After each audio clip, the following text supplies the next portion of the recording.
What's up, everybody? This is Whiskey in the Six. I'm Rob. I'm here with my buddy Nate, formerly from Single Malt Daily. Now, Nate Gana. Did I pronounce that right? On you Instagram. did.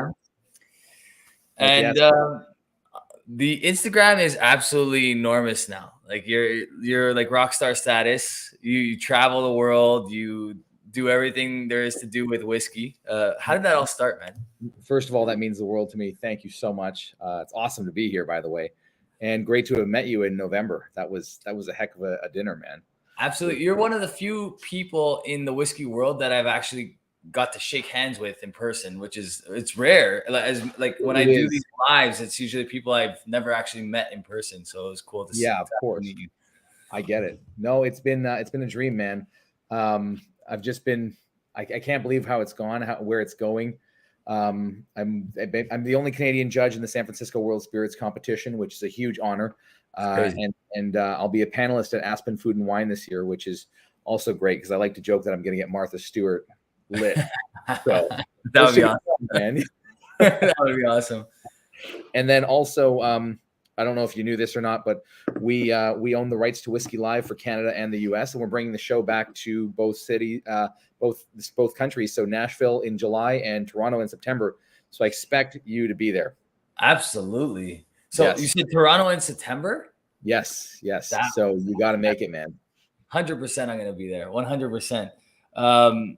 You and a buddy, I don't know if he wants to remain anonymous, but a buddy of yours, and I met him as well. A very, very nice guy.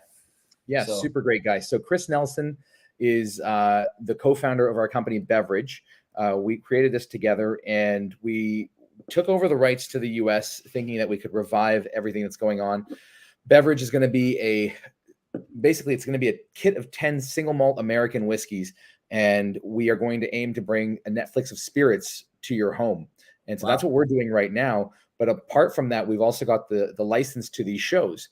And so with these shows, what we're thinking of doing is actually offering, what everybody else was doing was sort of run of the mill. We want to be a lot more educational. We want master blenders, master distillers, anything that we can think of in the bourbon and Scotch world coming together, Japanese, whatever it may be, and really giving you seminars, giving you places to learn. Because a lot of people love, I've been to Whiskey Fest where Julian Van Winkle is pouring, and there's a guy, some douchebag, coming around the line in the VIP, always getting his quarter ounce pour from Julian. He came around 8 times, and then he finally just kicked him out of the festival because he was just being a bit of a jerk off, right? So we don't want that kind of crowd. We want a really good, educated crowd like yourself coming out and even talking. I don't know if you're up to doing it, but maybe we could do a live seminar with you because, I mean, you're kind of a whiskey guru in Toronto. So if you're up for it, man, we'd love to have you do more than just attend the festival. Well, I appreciate the praise. I don't know about guru, but I would love to join in with you guys. That would be my honor. Honestly, that'd be cool. No, and you also kind of know Chris because Chris is also the owner of Shelter Point. And actually, one of the guys nailed it. He's asking if I'm drinking Ripple Rock. I think we both are. Yep. Yeah, oh, yeah. This is my go-to, dude. This is unbelievable. Like, I'm just chocolate banana bread heaven all day long. Yeah, honestly, it's great. The first edition was incredible. This one met that standard, which I'm very happy with. Yep. But first edition, I agree with you. First edition was on another planet. Yeah. Like, holy smokes. Even he has said, man, recreating batch 1 would be such a dream. And I'm like, I don't know how you even do that, but he killed it. He's a great dude. He's into a lot of different businesses, but his love for whiskey runs so deep. Mm-hmm. And with him and Shelter Point, I know he wants to get you out there. So we'll have to plan that as well. That'd be awesome. Out there, I'll come out for sure. Yeah. I mean, as a teacher, I have 2 months off in the summer. So, I mean, if they can make that work, then let's get it done, man. Let's get it done. Absolutely. That'll be a great excuse. One of my boys who is here in spirits, he wanted to be here, but he's at work tonight till late. So, oh, dude, I love Sippers, man. He was so cool meeting him as well. You guys came out together, right? Yeah, exactly. Very cool. Yeah, he's the man, dude. You guys have do you do a lot together, or what's the story there? Pretty much. Yeah. I mean, we do the Whiskey Rant together, which is a podcast, like a joint podcast where, Sipper Social Club meets Whiskey in the Six for our rant sessions. And yeah, so I mean, but before that, we were always kind of going live with each other pretty much every like week, once every other week, whatever it was. So Got it. Very good. Yeah. It's we collaborate as much as we possibly can. Nice. Yeah, he's a great dude. Yeah, I got a couple other things that I brought here as well that he'll probably recognize. One of these, I got the G&M. It's not the same one from that night, the 30, but this is a Dalmore, and this is fire. And then I saw you post something on your page from G&M. Yeah, I got it right here. Actually, I'll grab it. I heard it was ridiculous. This actually our buddy Jamesbourne hooked this up. He got it for me from Kensington Wine Market. Kensington Wine Market makes incredible picks. Andrew is the man for that stuff. You know what I mean? Very hard to beat. Absolutely. And they're going through a little bit of a tough time right now. So anybody that's looking to buy at a store, help them out if you can. Because there was an incident where some dude tried to enter their building with a truck, I believe. So dude, what the fuck was that? Yeah, nonsense. Holy smokes. I saw the window just completely taken out, and I was like, did this really happen, man? Like that's I think obviously it was a burglary, I guess, and someone was trying to help themselves to some whiskey. So poor guy. They drove through the front door. Very unfortunate. They'll bounce back. They're resilient, and they're really good at what they do. So Andrew's an amazing guy. Yeah, for sure. Yeah. I won't shop anywhere in Canada except Alberta, to be completely transparent with you. Yeah, I'm with you. Well, 2 places now, because you can only get Shelter Point from Shelter Point Distilleries. So, right? I didn't know. Okay. Well, I don't know if that's official, like just Shelter Point Distillery in Canada, but I know that they're distributing less to Alberta than they were before and more directly through the distillery. So, I mean, makes a lot of sense. Yeah, I think that's the route that most Canadian distilleries are going to go if they can, right? That makes sense. Yeah, absolutely. I'm gonna crack this open if you don't mind. I'm just gonna. Oh, I definitely don't mind. That looks pretty good there. Actually, a lot of Michter's. You know what? I might have that. Which one is that? I might have that just because our buddy, the same guy that helped me source this Klein Leash G&M right here, our buddy Jamesbourne. Yep. He gave me a Michter's, I believe 10 as well. He gave me a Michter's 20 that Jeremy and I reviewed. I heard about that, dude. Yeah, ridiculous stuff. It's very hard to beat James's hospitality. It truly is. I'm mainly based out of the US now for what I do, and hospitality is the game in America, but hospitality is not the game in Canada.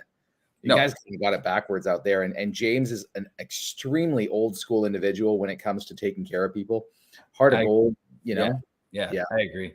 I got this Michter's 10 rye from 2020. You got the 10 rye. Oh, you're one-upping me, man. That's one of the greatest ryes of all time. All right, so I'll do that with you.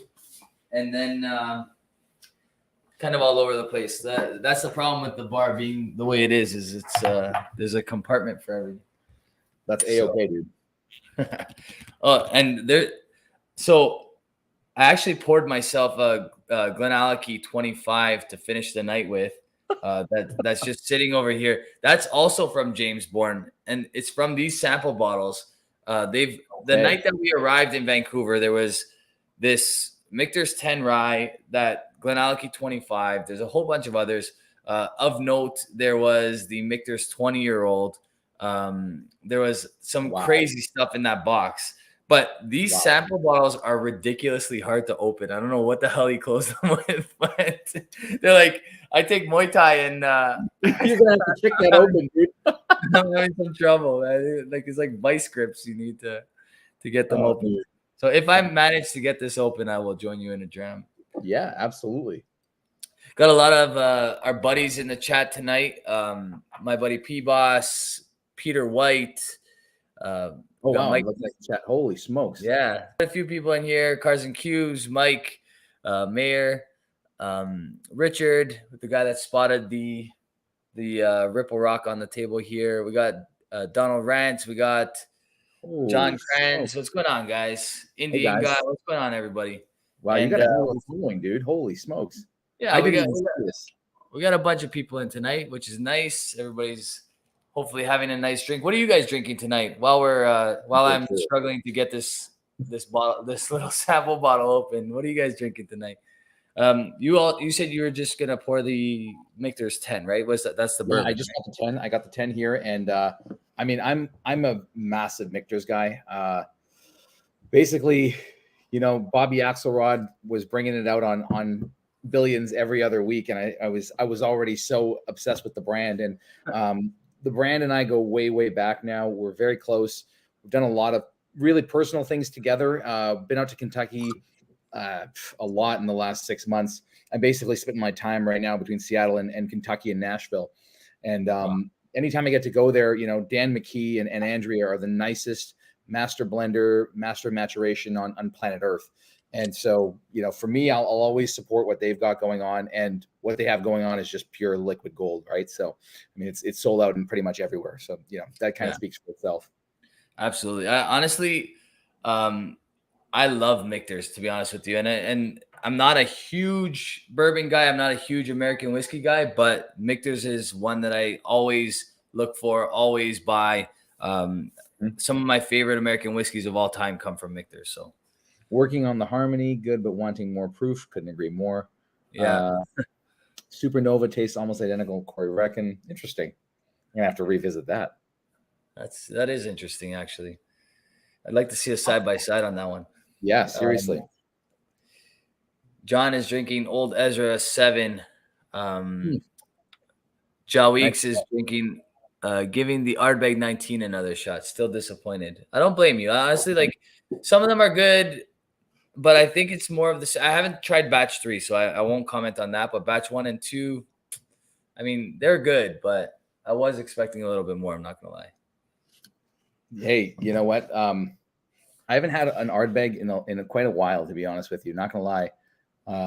It's been a little bit. I think ever since the pandemic. First of all, since the pandemic, I'm 99% bourbon forward now. Yeah. I'm so different now since before. And that's because most of the stuff that we were doing before was Scotland based, right?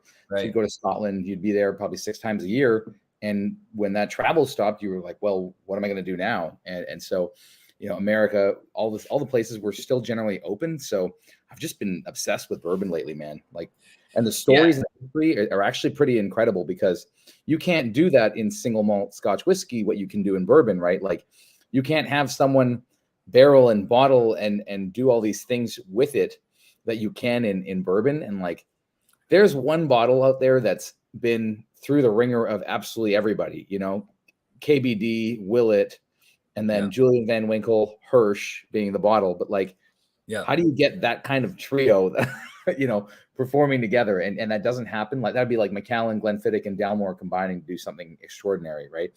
Yeah. Honestly, like, I think the main reason why it's harder for people that are not traveling to the US as frequently as you do, because you're originally from Vancouver, right? Correct. So correct.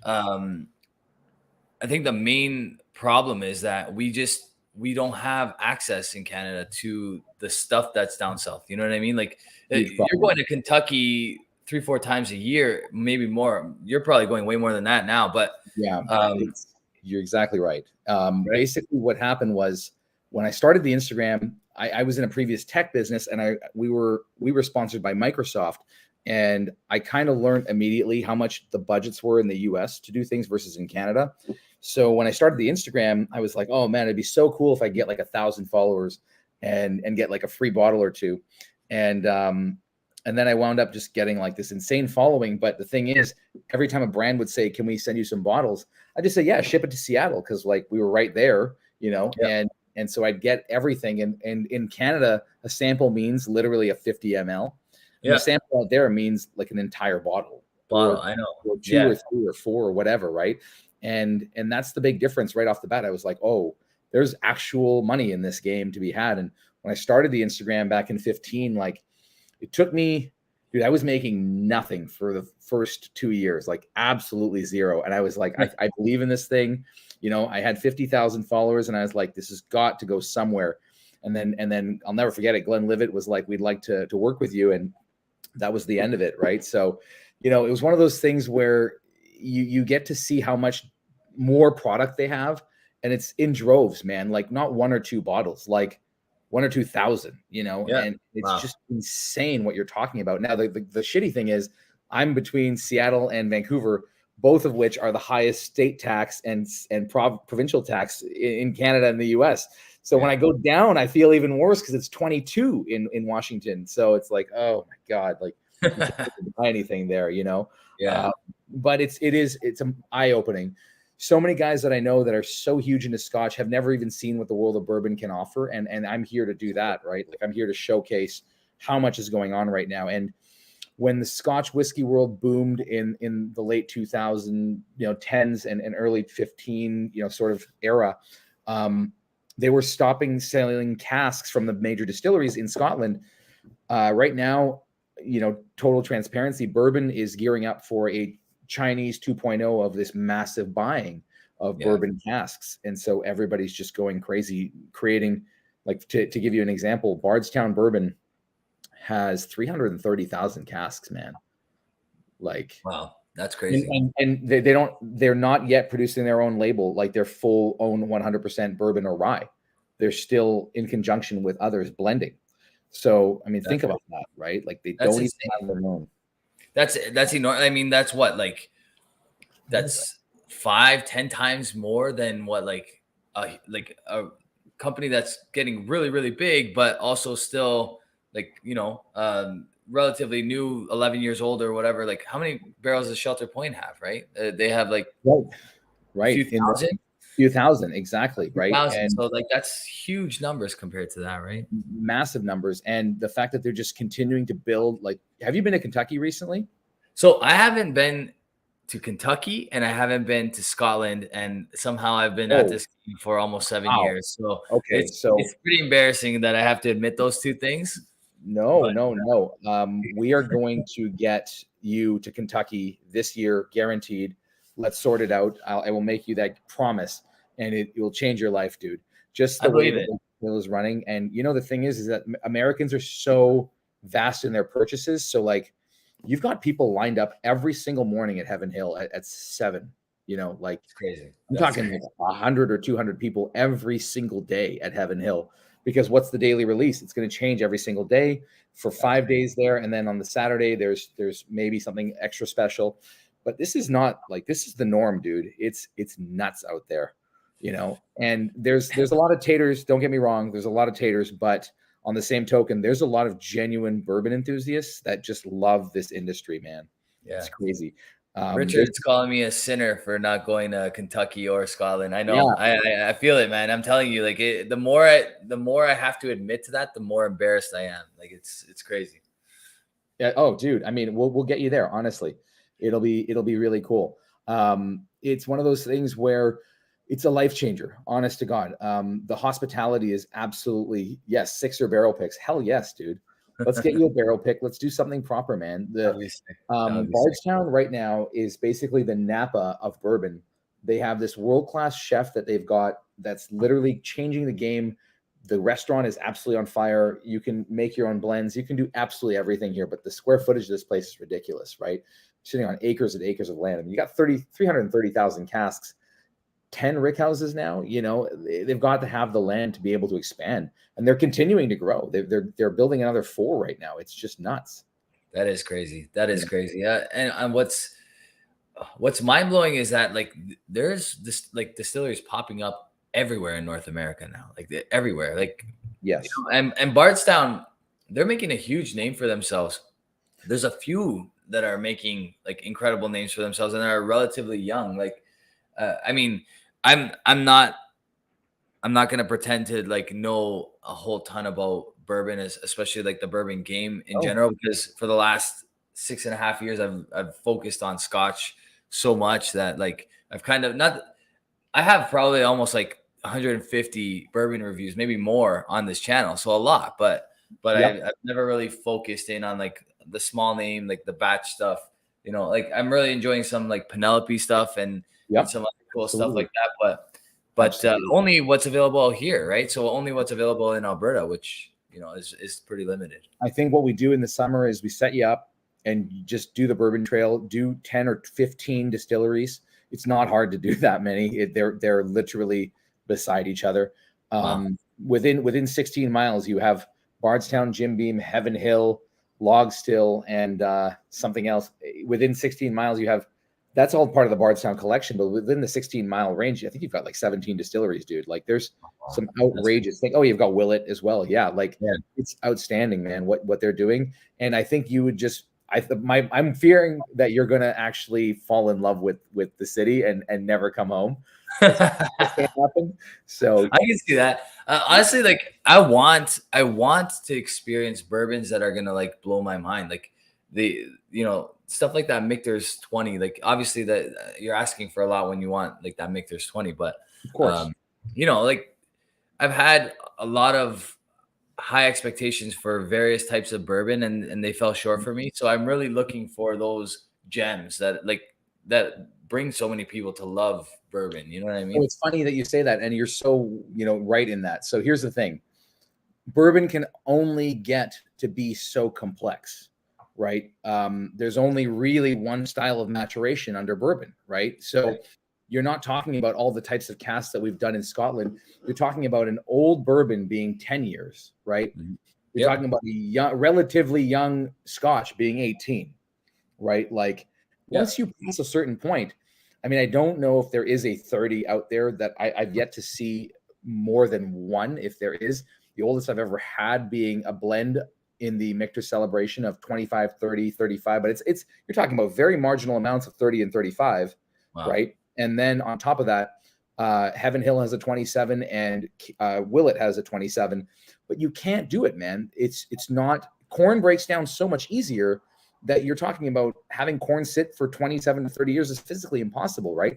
So there's only so much complexity that you can get, A, from aging, and B, from the type of new American oak that you must mature in, right? Whereas that rule does not apply to Scotch whiskey. So, you've got a 27 or a 30 in Scotland, and you're like, this is the perfect spot. A Balvenie 30, a Balvenie 25, a Dalmore 25, Dalmore 35, whatever it may be, Mac 30, obviously the old stuff is iconic, right? But even going into 40, 50, what did we do at the dinner the other day? We warmed up with a 30, we went into a 40, and then we finished with an 80. And then just for shits and giggles, they made a cocktail out of 21. Like, I was just gonna say, can we talk about that for a second? Because like you kind of touched on it earlier about like the hospitality of like James and his crew versus like I've been to high-end whiskey tastings in Toronto, and I swear like they're the most expensive bottle that they're like exhibiting is like $300-400 max, and not that that's something not that that's something to balk at, whatever. No, but I'm like not saying it's embarrassing that way. I'm saying the hospitality, like you're saying. Yes. And then like it's like a half ounce of each of those, right? Like we had James after they started with like $100 Amarone. Then they went on to like all these really expensive whiskeys. We did the Gordon MacPhail Glenlivet 30-year-old. We did Gordon MacPhail Glenlivet, what was it, 40-year-old? And then we went the 40-year-old, and then we went to the 80-year-old, which was absurd. After that's all done, James is walking around with 27-year-old Gordon MacPhail, like Tomatin, the Manicamore or whatever it was. Those 3 27-year-olds that Gordon MacPhail came out with, right? So, like, it's like this guy, like, it blew everything I've ever experienced out of the water and some. So, to be fair to you and that comment, that was last year. That had to be either probably the number one dinner that I ever attended globally. And like I said, what we were talking about, they're very cheap here with the marketing in Canada. And so, the Decades dinner that we did at Dalmore was, they opened all 5 of the Decades. That's a $275,000 collection. But still, like, having said that, the way that James catered that dinner and the food pairings and the care that went into that was like the best dinner of the year, man. Honestly, that's the thing, that kind of hospitality does not happen. Like, you were flown out and it was something that I'm so happy that you were flown out for, because if I had known you before, I would have probably said don't come, just based on the fact that we know how we do dinners out here. We just don't do them. And so that was the hilarious thing, is like, James, knowing it was James and knowing what he was saying, I was like, wow, he's really put a lot of thought into this, man. Yeah. He gets hospitality on the old school way for sure. Yeah, honestly, it was epic. James, such a class act, and I mean, it's some notes should be taken from what they did, and I'm not saying that companies like some great comments in here, man. I can see I'm reading some of them as they're going, but I'm getting Toronto is a bunch of cheap bastards. Yeah, Claire is the token troll act, but he's the best. I like Claire. He's a good guy. That is making my day, dude. It's not wrong, man. I'm actually. No, you know what? It's not. I am doing a dinner out there in end of April, so I'd love for you to come out. That would be cool. Yeah, let me know. Yeah, for sure. But I mean, we're talking big name companies. I've been to some cool stuff. Like the dinners were cool and whatever else, but like. For example, you have something like Macallan who has the number 6, the Reflections, and the M, right? And they put on a little like dinner, I think, every year. I'm not exactly sure because I've never been invited to any of these things, but it's geared specifically to the people that they think are going to buy them. And I don't know if that's necessarily the right approach. And I don't think that that's happening anywhere else in the world, to be honest with you. I feel like people that are trying to sell these are trying to get people that can talk about them to the public. You know what I mean? So guys like you that, I'm going to invite Nate to this tasting because he's going to post it on social media if he really likes his experience. So what am I going to do? I'm going to make it as good an experience as it can possibly be for Nate so that he does post it on social media. You know what I mean? That's the right approach. That's the way it should be. Not that they're, I'll invite you if you do this. James's approach was like literally from start to finish the absolute best because he didn't ask us to do a single thing. He never asked for a single favor. If anything, he went above and beyond in every single possible way. And I'm glad like a bunch of us just like went crazy posting about it and talking about it because he deserved every accolade. Well, Indy just said a really great point. A whiskey event is not a whiskey event if most of the tastings I can get at the local liquor store. Exactly. And that's what we're known for in Canada is like this. I come back and I'm like, I get invites to things and I'm like, oh man, like I'm good. And I'm not saying that in a rude way. I'm saying that in like, dude, why wouldn't you take care of your people, man? Like, I had to make it in America before I made it in Canada. You know what I mean? Like, why is that a thing? Yeah, that's the unfortunate reality of like being Canadian. You know what I mean? Like in every single aspect, like if you want to be a famous actor, you have to do it through the States. If you want to be any of those things, you have to do it American side first before you can become famous in Canada on Canadian soil. You know what I mean? Like that's just how it goes. 100%.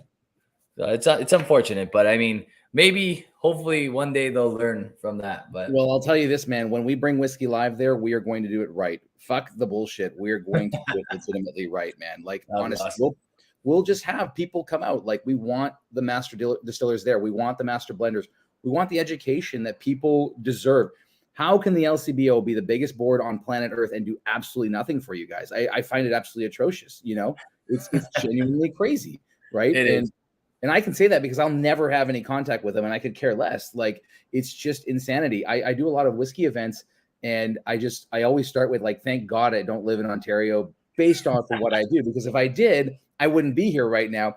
And I'm serious credit to you, dude, because gone through and waded through the BS and actually made it. Right. And that's like, if you can make it there, people say if you can make it in New York, you can make it anywhere. No, if you can make it in fucking Toronto, you can make it absolutely anywhere. And it's hilarious you say that.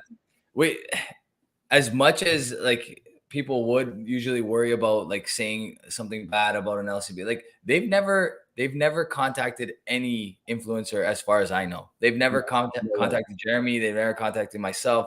They don't care. So at the end of the day, like we have no qualms about bashing them every chance we get. We bash them constantly, and rightly so, I think, because and we've talked about this a million times. It has nothing to do with like their employees and that kind of thing. It's just how they run their organization. It's just not properly done at all. Yeah, absolutely.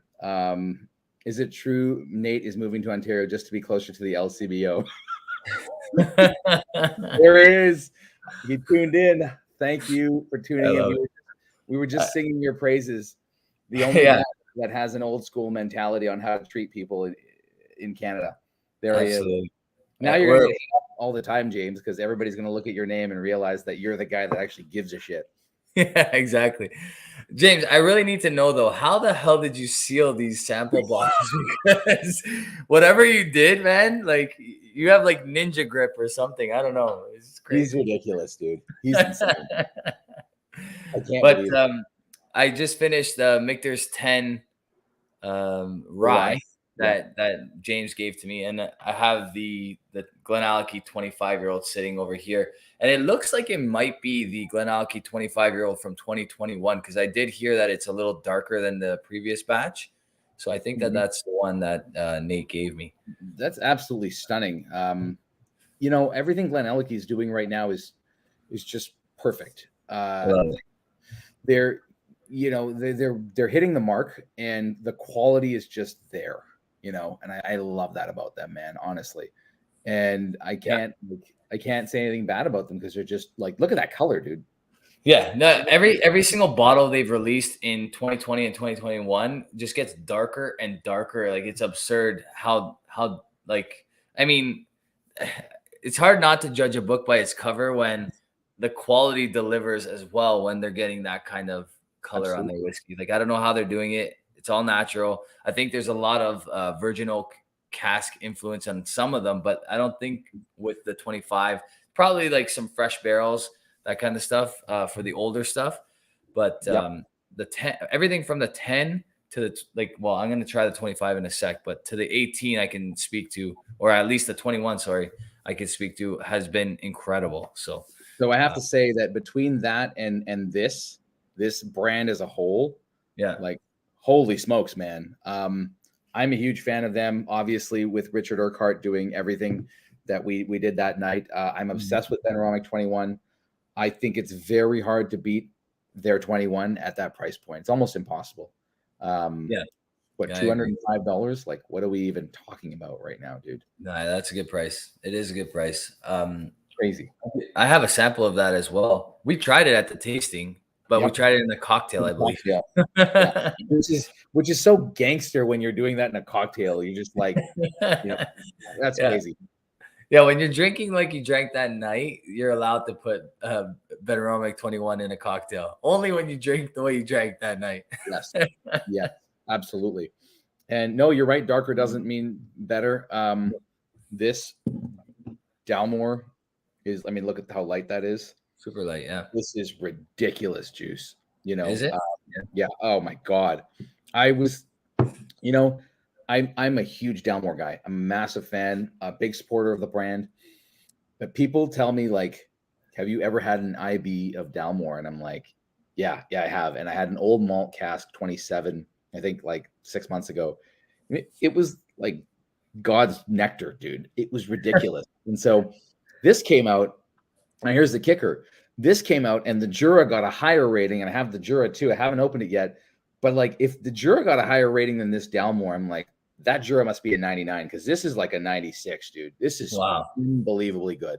That's crazy. Insane. Maybe a 94, but like, what are we even talking about here? Bourbon cask finish.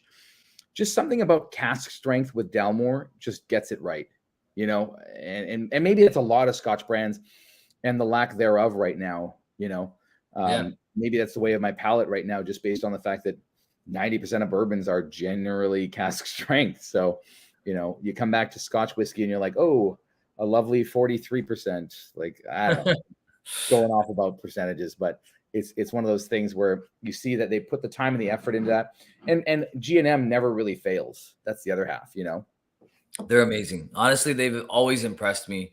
Their quality control is next to none. Honestly, incredible stuff. Well, Jura versus Dalmore, Peter, I'm not comparing the two. That they're the same owner.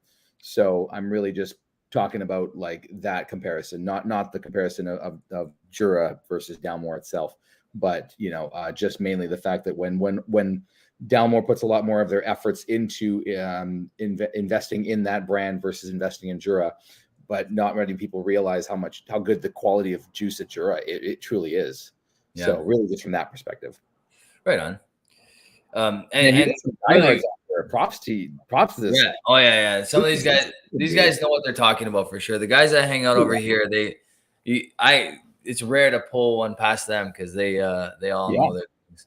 Absolutely. Claire the Third keeps referring to my fish tank in the background. Fish tank is fire, dude. That's ridiculous. When I grow up, I want to be like you and have a fish tank. Yeah. That's what I want. That's sick. It was part of the plan from the beginning. That's a story for another day. We're approaching the point where we got to let you go. So I want you to why don't you tell us about where you're headed after this, because you have another company that's launching something today, right? Yeah. So I have two RTDs that I'm a part of. One is Miami Cocktail. They're obviously based out of Miami. That one's doing quite well, but we just started another one out of BC called Olay, and Olay just got national distribution with Southern Wine and Spirits across Canada. So we're very happy about that. And we're kind of doing this launch party for that tonight. But awesome. you know, like and I wouldn't mind kicking it for a little while if you don't mind not kicking me off, because this is a lot of fun. But like, we, you know, with what's coming up in the next month here, Beverage, our American single malt kit, beverage.co.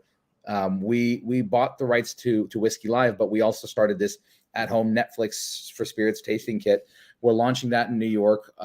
So after next week, Seattle Cocktail Week next week, we head to New York, we launch that kit, and then come home for a day, and then I judge in San Francisco. And this year, I think it's going to be pretty interesting because we got over 4,000 entrants in San Fran this year. So I think between all of us, we're probably going to go through 300 liquids, you know, over 3 days. Wow. And you know, the last time I was there, we did 255. This time I definitely think we're going to surpass 305 for sure, because just the number of entrants, the number of judges hasn't got to that exponential where the number of liquids has got to.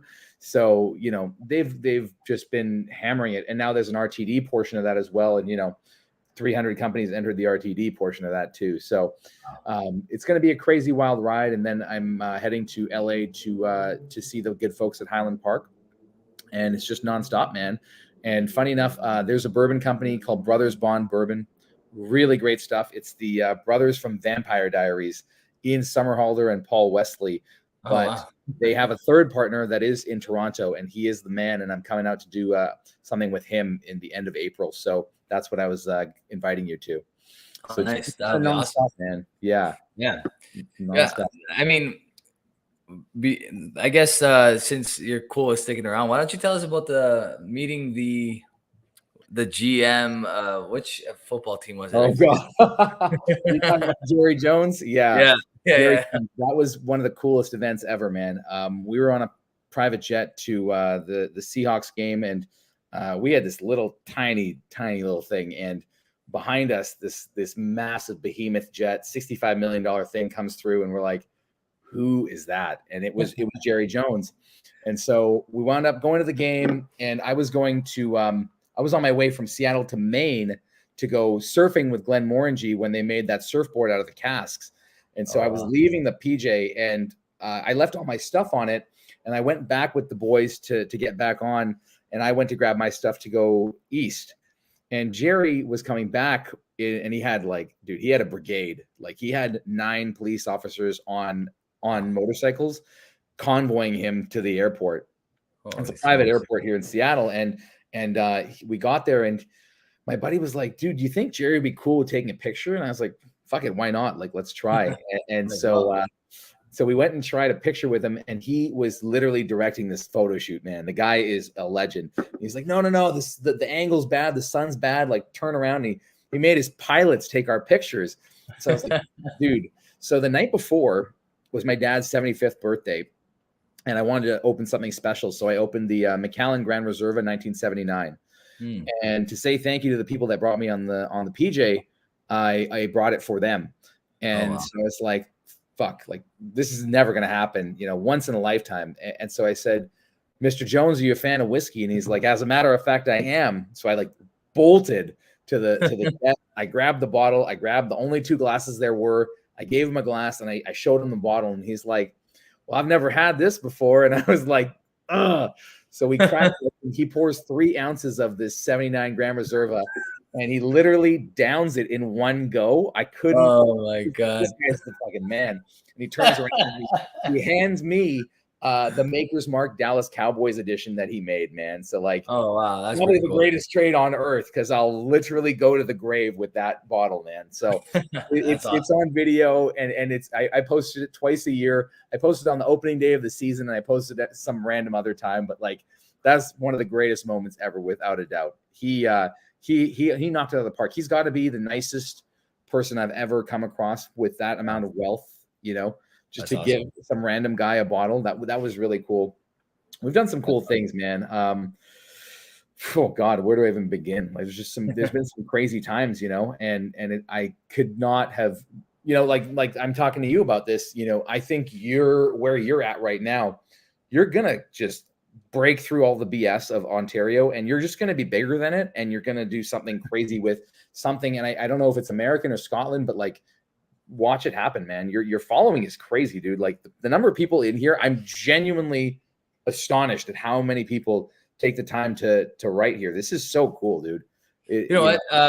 It's a cool community. I gotta say it. The YouTube community is awesome because it's very interactive, and that's the best part about it. It's like literally, if it wasn't for the guys in this chat right now, I probably would have been out a long time ago. Because like it's like you were saying, 2 years in, you had 50,000 followers. Like, well, like what's gonna happen? Like, you know what I mean? Like with YouTube, it's like it takes a lot longer to get to. I mean, maybe not a lot longer, but.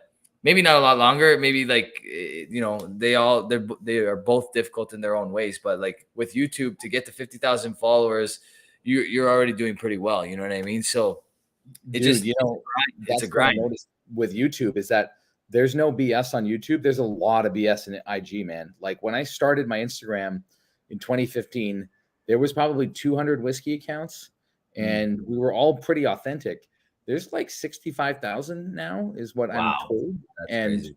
Like, how do you wade through, and how do you stay number one? Right. Like I'm not saying I'm number one by any stretch of the imagination. I'm saying like, how do you remain at the top? Relevant.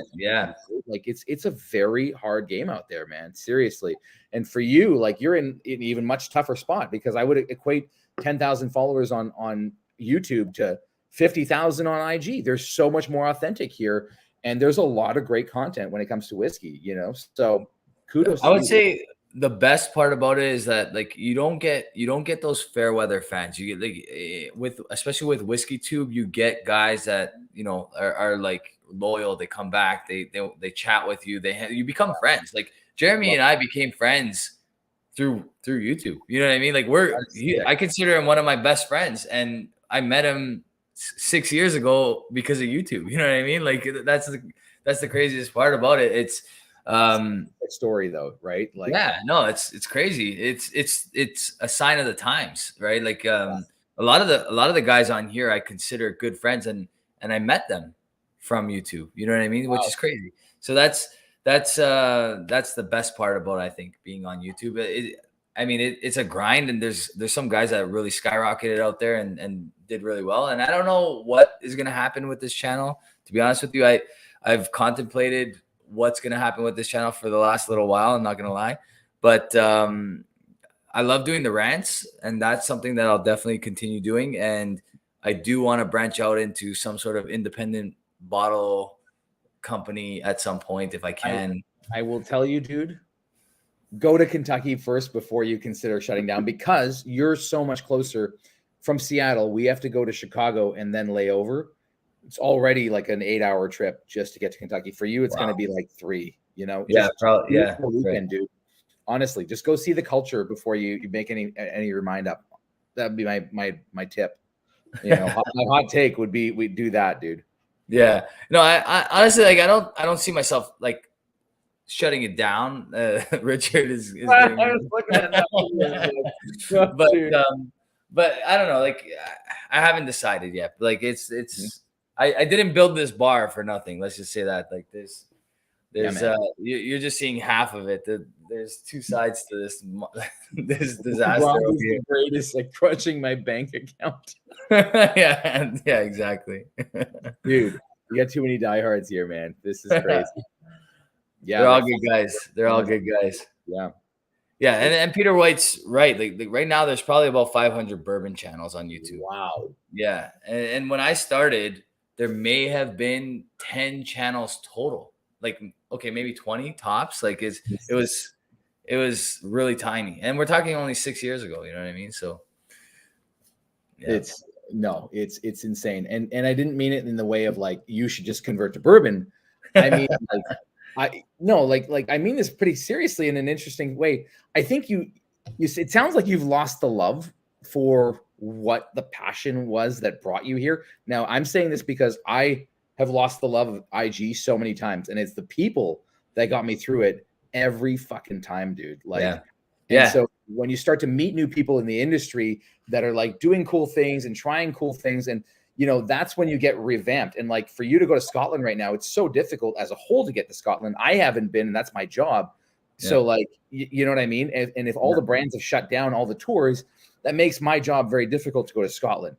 For sure. Everything is open in America is really what I was referring to. Like, get that love back, get that in your system, and you'll be right back to where you want to go, man. Honestly. Yeah, I mean, like it's, what I think it is. It's the tediousness now of hunting down bottles. Like it's a fight every single time.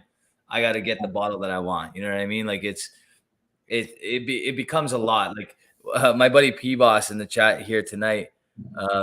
No channel has an epic fish tank. I actually, one of my best friends, I work with him as a teacher. He's big into whiskey as well. And he hears me ranting about it regularly, and he's actually ranting about it himself regularly is it's like to get our Springbanks or get our, whatever it is. It's like, it's a dogfight now. It's a dogfight for every bottle.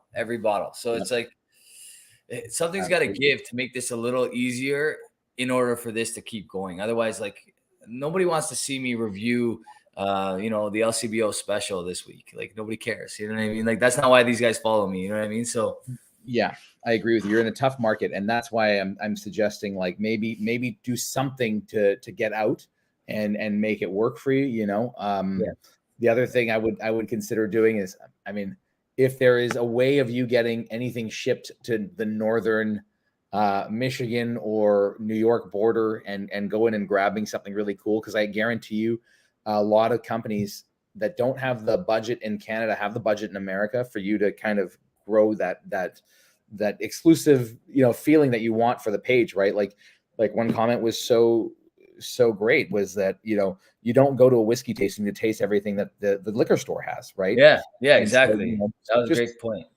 That was a fantastic point. Try and find some new things. I always give this trick out, maybe too much, and I've never done it publicly, but like coming home through Alberta is the greatest thing you could ever do if you're coming to Canada.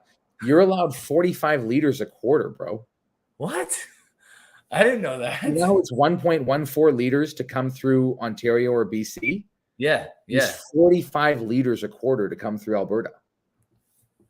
You can offset the cost of that with one fucking bottle. Like, it is outrageous. That's why I love Alberta, is that no one really looks and takes the time to realize you can ship from the auction houses to Alberta. Like, you can do all this stuff, man. It's a game changer. And so if you're in Canada, I feel for everybody that is from our perspective, but like, I made the transition into the American market pretty quick when I started. But like, when finding out that you could do this through Alberta, I was like, oh, this is a no brainer, man. Like, why you wouldn't go on your vacation, come through and reroute for a couple hours to bring that many bottles home? Yes, please. Yeah. Yep. That's my, this is the 2005. I think the 95 is the Jura. Yeah. But this is sick, man. I love this. I gotta get my hands on that Dalmore. It looks incredible. Actually, there's a Highland Park 2005 Gordon MacPhail that I've eyed for the last little while. I got a really good price on it coming too, so it's like 148 all in. It's a good price. That's ridiculous, dude. Yeah, it's an easy one, right? Like, that's a must do, I think. So, A lot of people kind of knocked independent bottlers early on in the day, and I was like, okay, well, let's just break this down a little bit here. You have Macallan that was making a Grand Reserva, for example, and Grand Reserva was a better version of 18, and then there was 18, and then everything else would get thrown into something else. With private casks, there's a misconception that it's the casks that the brand didn't want. It's just the brand that didn't fit the marketing profile that they were aiming at for that year. The cask could be significantly better. And it oftentimes is, like two of the greatest casks of all time. The 66 Bowmore and Samaroli, Lafroig Samaroli, each one of those is a badass cask, right? Yeah. And they're all often known as two of the greatest whiskeys of all time, being those Bowmore and Lafroig Samarolis. Yep. So I don't discount independent bottlers at all, man. And in fact, it's probably going to hit a gem a lot of time. Yeah. Gordon MacPhail can you had an Aberfeldy 24-year-old that my buddy P-Boss just bought a few more bottles of because we loved it. We absolutely loved it. Yeah, it's ridiculous. And honestly, like, independents have that opportunity to kind of do what you just said, right? Like, become the next top 10 whiskey on Whiskey Base or whatever, because they pick their cask or whatever, and they can do whatever they want. They have a cool cask sitting in the wings. They can use that and use somebody else's liquid, and they don't have to do the whole maturation process and stuff like that. They can buy a 20-year-old of something, throw it in a cask for 5 years of something unique, and then they have a 25-year-old that's epic. You know what I mean? So unbelievable. Yeah. I think, like, the funny thing is, if you remember that Glenlivet dinner, that 80 didn't lose a single thing. And they showed us why when they talked about the wood profile and making it that thicker wood. Like, that's right. The travel sherry casks. Like, how do you do that at 80 years? Crazy. Dude? It's crazy. First of all, if you had an 80 in bourbon, there'd be nothing left. So you'd just be like, exactly. No, that whiskey to this day still, I could still taste it. I still remember what it tastes like. It was just next level, unlike anything I've ever tried before. James, that Glen Alky 25-year-old is fantastic, and I need to buy a bottle. So point me in the right direction, man. Peter White saying we need to drive to never go to Alberta without a U-Haul. And I agree. My boy Carson keeps is saying a really good car is if you ever review a Texas Mickey a Crown, I'll watch. I appreciate that, buddy. That's fantastic. Another store that I really like is Chateau Louis in Edmonton. Adam is very, very cool. He's got some really great stuff there too. But like, Alberta as a whole has unbelievable stuff. And because they have a very whiskey-centric community, right? Yeah. So there's really no community for bourbon in Canada. I just flat out. It's interesting. I never really thought about that until recently. I was like, oh wow, there's really nothing in Canada for bourbon. Yeah, there's a lot of guys that make the trip to Kentucky. There's little clubs over here but they're like, they come back to Canada or Ontario, and they're raking everybody over the coals to buy those bottles. So it's like, nah, I don't want to participate in that game. You know what I mean? So I'd rather, like, 9 times out of 10, I'm going to prefer the single malt. So I'd rather not gamble like $300-400 on a bottle that I know I can buy it a single malt for that price that I'll really enjoy. You know what I mean? So that's the problem. Like, if I was in Kentucky and I'm throwing $60 down on a bottle and it blows my mind, it's like, this is what I signed up for. That's what I want to, like, that's what I want to do. And I know they exist. I know they do. Yes, you know what I mean? Absolutely. So, K&L has a new G&M Ardmore CS17.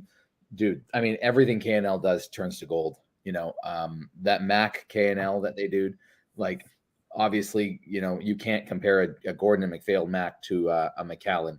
Gordon and MacPhail Mac is just on another planet right now. You know, the color of it was just stupid good, and everything backed it up from nose to palate to finish. They did a 98 and a 2000, and they were both outstanding, right? But like, that threw you back to the old days of Macallan, like genuinely the old Macallan, which was like, wow, for $200 a bottle, you're like, oh my god, unbelievable. Yeah, that trip to Vancouver was epic all around, because even Jeremy and I went to a bar in Vancouver. I can't remember what it was called. It's a pretty famous bar that has like a library of whiskey, and like there's like a ladder to get to all the. I don't know if you know the bar. Anyway, I don't, unfortunately. I don't do a lot of the whiskey stuff in Canada, unfortunately. But yeah, I'm trying to think where you went. But and how was it? it was epic. We had a 1986, I think 1985 or 80, I think it was 86. 18-year-old Mac, and it was unreal. Oof. So yeah, it was good. Holy smokes. Yeah, Yeah, that's it was really good. Oh, well, now I won't keep you any longer. I realize it is 7. My event is at 7. So yeah, man, you got to bounce.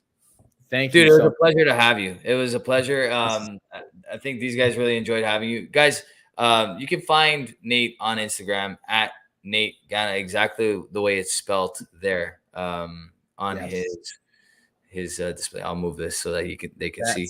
There you go. That's Whiskey Kitchen. Very cool.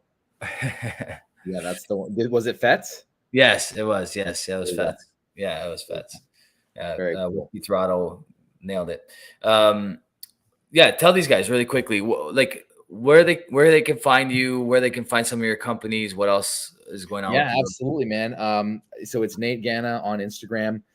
Beverage is BEVRIDGE. That is our American single malt kit that we are launching. I do a lot with the American Single Malt Commission. I think you're going to see some amazing stuff come out of there. Another great category that I think, they make a good point. There's a lot of bourbon channels out there. Someone's got to do stuff in American single malt, right? And the category itself is fantastic. So we just launched this kit. Our Whiskey Live show is July 23, 24 in Nashville. We're going to have some amazing vendors there. Obviously a very bourbon forward event, but our Canadian Whiskey Live, which is going to be in Toronto, that will be a very big Scotch focus. Also a big Catalan focus because Larry from Truth Malters is Canadian and he's the man. So those are the places to find me. Food and Wine Magazine, Forbes, anything like that. Please let me know if you guys ever have any questions. And also, lastly, Aspen Food and Wine in June, man. That's going to be a hell of a panel to speak on. I'm going to get Martha Stewart absolutely hammered. I cannot wait for that. So that's my only goal in life on that weekend, dude, is to rip it with her. So no, awesome, dude. Thank you so much, man. This has been incredible. My pleasure, honestly, and I look forward to hopefully seeing you in April and in September. And in September, right? So, both for sure. And let's get you on some trips to Kentucky, dude. Hey, I'm game. Let's figure that out. I love it. That'll be awesome. All right, man. Thank you really so appreciate it. This was a pleasure, man. Dude. Take it easy. All right. Cheers, everybody. Night.